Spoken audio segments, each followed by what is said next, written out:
नमस्कार, स्वागत है आपका जेजे न्यूज़ में और मैं हूँ आपके साथ पूजा। इस वक्त जेजे की टीम बुद्ध पार्क में मौजूद है। यहाँ रोशनी सोसाइटी और हल्द्वानी ऑनलाइन संस्था के द्वारा जो है कैंडल मार्च निकाली जा रही है। और इन दिनों हल्द्वानी शहर को शर्मसार कर दिया है गौलापार स्थित नैब में हुई घटना ने। मैं आपको बता दूँ, वहाँ जो नैब के संचालक हैं उन्हीं पर वहाँ जो व्यक्तिगत बालिकाएं हैं उन्होंने दुराचार और दुष्कर्म का आरोप लगाया है। तो ये कहीं ना कहीं एक बहुत सेंसिटिव मुद्दा है और आज जो इसको लेकर कैंडल मार्च निकाली जा रही है। जानेंगे इन सभी से क्या चाहते हैं शासन से, प्रशासन से, क्या कुछ उनकी मांगे हैं और अब ये आगे क्या चाहते हैं। चलिए आपको दिखाते हैं। इस वक्त रोशनी सोसाइटी की अध्यक्ष हमारे साथ मौजूद हैं। मैम से बात करते हैं, शिवानी मैम से।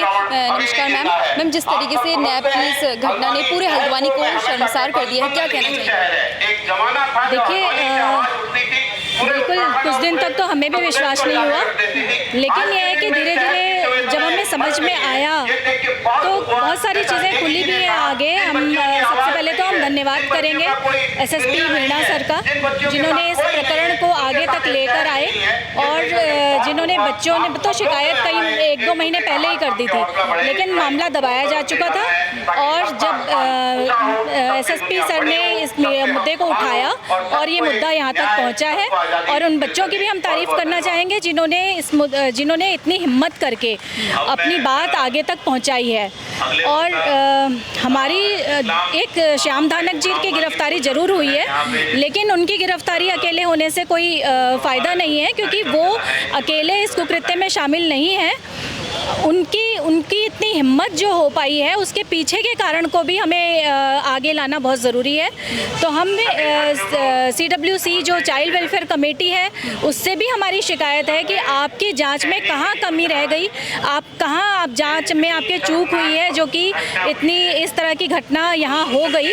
और ताकि आगे भी इस तरह की पुनरावृत्ति ना हो, इसी के लिए हम लोग चाहेंगे कि जिस सुपरिटेंडेंट के रहते हुए, अधीक्षिका के रहते हुए या वार्डन के रहते हुए ये घटना कैसे हो गई, क्योंकि अगर एक गर्ल्स वार्डन के रहते हुए या अधीक्षिका के रहते हुए कैसे किसी के बच्चे, किसी भी, चाहे वो संचालक ही क्यों नहीं है, कैसे एक पुरुष ये हरकत कर सकते हैं या कैसे ये हिम्मत जुटा सकते हैं। तो सोसाइटी आगे बढ़ के है मैम, इसकी जी देखिए, रोशनी सोसाइटी क्योंकि एक दिव्यांग बच्चों का अभिभावक समूह है, कई दिन से हम देख रहे थे कि शायद लोग आगे आएंगे इस बारे में। कहीं भी कोई भी ऐसा कांड हो, कुछ भी कुकृत्य होता है किसी के साथ, तो लोग सबसे पहले शहर की सारी संस्थाएं आती हैं, मोमबत्तियां लेके खड़ी होती हैं या दूसरी चीज़ें करती हैं, प्रदर्शन किए जाते हैं, लेकिन दिव्यांग बच्चों के लिए कोई खड़ा नहीं है।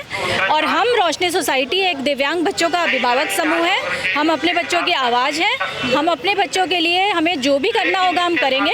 पिछले साल भी हमारे अपने बच्चों के लिए, हमारी संस्था के बच्चों के साथ रामनगर में भी कुछ ऐसी घटनाएं हुई थी, जिसके लिए भी हम लोग लड़े हैं। 1 साल हो गया, लेकिन अगर उस समय हम कहेंगे कि अगर मीणा सर होते तो आज ये 1 साल नहीं लगता उस चीज़ में भी।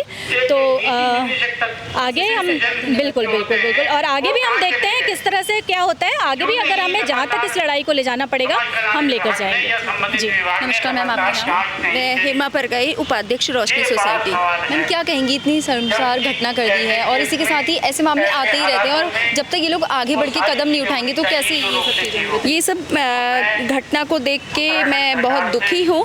और लेकिन मैं धन्यवाद देना चाहती हूँ कि इतने सभी लोग कम से कम आगे आए तो सही, और इसमें अपनी हमारी आवाज़ बन रहे हैं।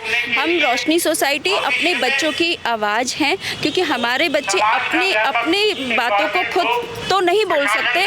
तो समाज ये ना सोचे कि हमारे बच्चे, क्योंकि हमारे बच्चे अपनी खुद बोल नहीं सकते तो वो हमारे बच्चों को दबा लेंगे, क्योंकि हम अभिभावक जब तक जिंदा हैं, हम अपने बच्चों की आवाज़ हैं और हम उनके मुद्दों को आगे लेकर के जाएंगे।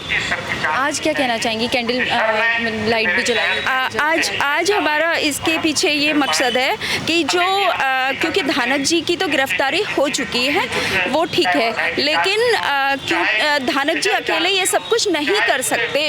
इसके पीछे बहुत कुछ कोई और लोग भी होंगे जिन्होंने कि उनका सहयोग किया होगा। तो उन लोगों को भी उजागर होना चाहिए और वो लोग भी आगे आए।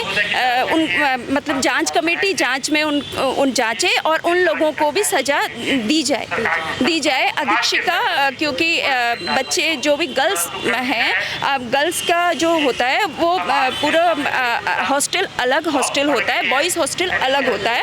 तो मैं जिला प्रोविज़न अधिकारी से पूछना चाहती हूँ, जब ऐसी स्थिति थी वहाँ पर कोई भी जेंट्स बिना अनुमति, अधीक्षिका की अनुमति के नहीं जा सकता है। चाहे टीम भी जाएगी तो अधीक्षिका की उपस्थिति में ही जाएगी। तो ऐसी स्थिति में धानक जी जब वहाँ पर गए हैं तो धानक जी के साथ बच्चे अकेले कैसे छोड़े गए?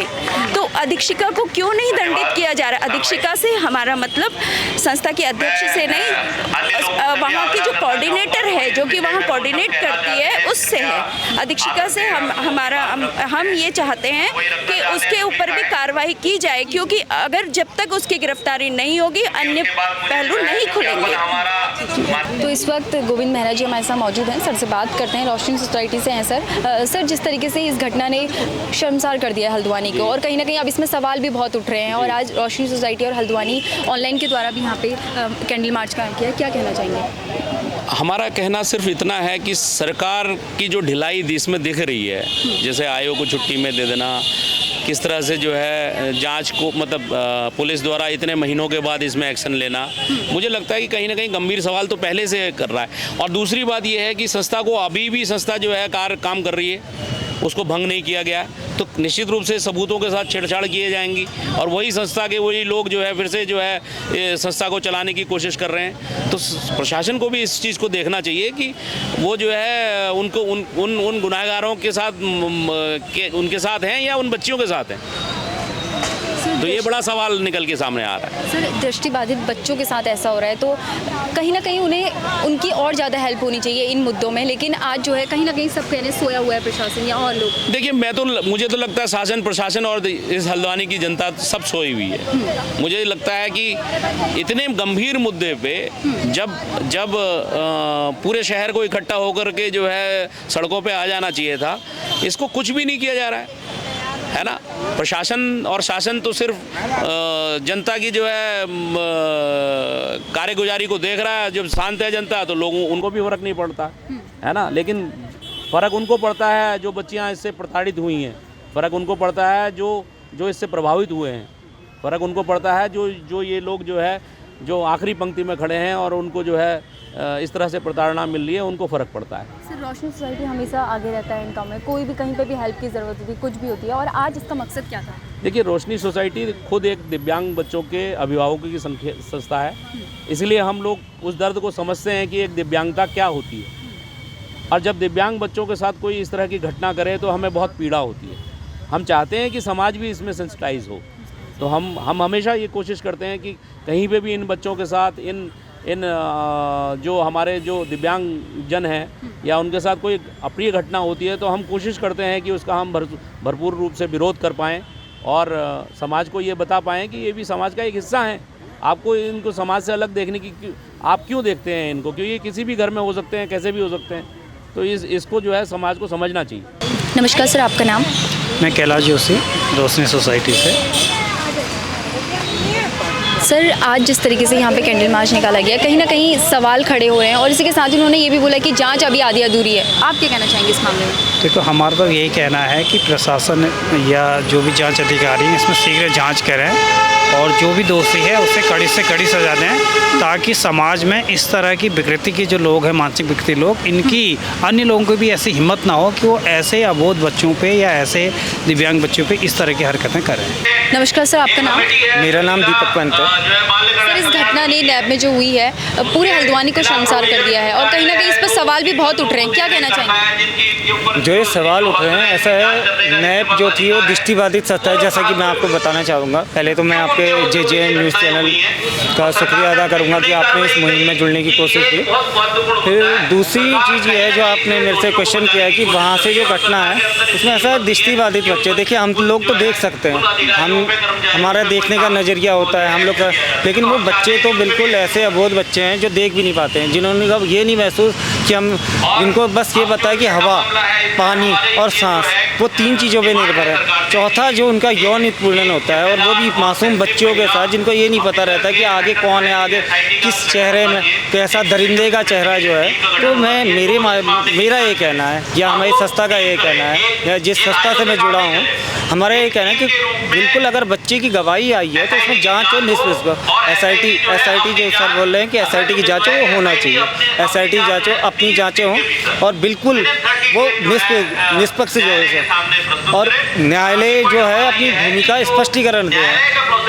और ऐसे केसों में जो मेंटल डिसेबल बच्चे होते हैं, इन बच्चों के केसेस में या माइनर केस हो जाते हैं, जो इन बच्चों के केसेस में ज़्यादा है नहीं। लाल रेड एक शब्द है, लाल फीताशाही जो अभी हो रही है कि शासन का ही ऑर्डर चल रहा है, मामले को दबाया जा रहा है, ऐसा ना हो आगामी। और मैं ये कहना चाहूँगा कि जितनी जल्दी है आपका प्रिंट मीडिया ये इन चीज़ों में काम करेगा, या ई मीडिया आपका काम करेगा, वो लोगों के कानों तक का ये बात पहुँचे और उन बच्चों को न्याय मिले। जो और मेरा एक आपके जेजेएन के माध्यम से एक वो भी है कि उनके पेरेंट्स जिनके साथ ये घटना घटित हुई है, जिनके बच्चों के साथ जिन्होंने छोड़ रखा है, उनको भी हमारी मुहिम में शामिल होना चाहिए, उन्हें खुल के सामने आना चाहिए।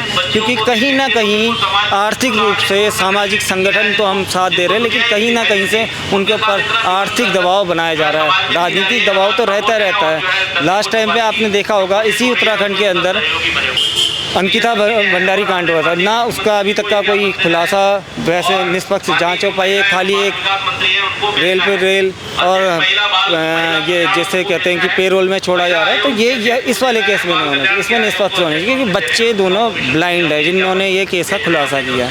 इतना ही मैं आपके बता रहा हूँ। Thank you. तो देखा आपने किस तरीके से ऑनलाइन जो हल्द्वानी ऑनलाइन की जो संस्था है और रोशनी सोसाइटी के द्वारा जो है आज यहाँ पे कैंडल मार्च निकाली गई है। इसी के साथ ही इनके द्वारा ये भी कहा गया है कि कहीं ना कहीं जो आरोपी है वो एक ही आरोपी नहीं है, इसी के साथ कोई और अन्य लोग भी शामिल होंगे, तभी जो है इस तरह की घटना जो हुई है कहीं ना कहीं पूरे हल्द्वानी को इस घटना ने शर्मसार किया है। और अब देखने वाली बात होगी इस मामले में क्या कुछ आगे जाँच होती है, क्या कुछ जानकारी आगे निकलती है। जेजेएन न्यूज़ आपके सामने पेश करता ही रहेगा। ये थी जेजेएन की खास रिपोर्ट। मैं अपने सहयोगी समय के साथ पूजा, जेजेएन न्यूज़ हल्द्वानी। नमस्कार।